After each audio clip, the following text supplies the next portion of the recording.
Luke 7 records an incredible miracle that Jesus performed on behalf of a widow. So when we come on this scene, Jesus is walking along with the crowd and he sees basically a funeral procession.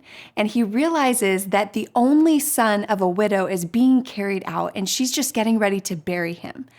And what happens later in this story is so incredible that I think we sometimes blow straight past an amazing revelation about who Jesus is and what our God is like when he encounters deep pain.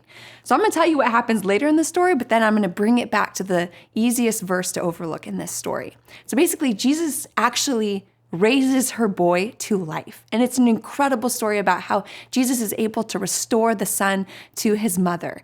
But that's not what I want to draw your attention to. I want you to pick up in verse 13. When the Lord saw her, his heart went out to her, and he said, "Don't cry." I find that to be such a powerful verse.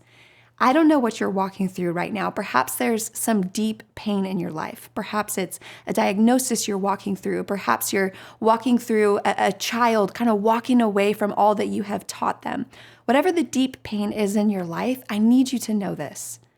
God sees your pain and he cares. His heart goes out to you. Just like Jesus saw this widow getting ready to bury her only son and his heart went out to her, Jesus' heart is right there in the midst of whatever you are walking through. You have a God that sees you, and you have a God whose heart is with you in whatever you're walking through. Yes, sometimes we get the miracle story, and God completely turns around our circumstances. Sometimes Jesus is just in the midst of it, seeing us, being with us, and walking us through that dark story. Wherever your story takes you, I need you to know Jesus sees you and his heart is with you. I hope that encourages you.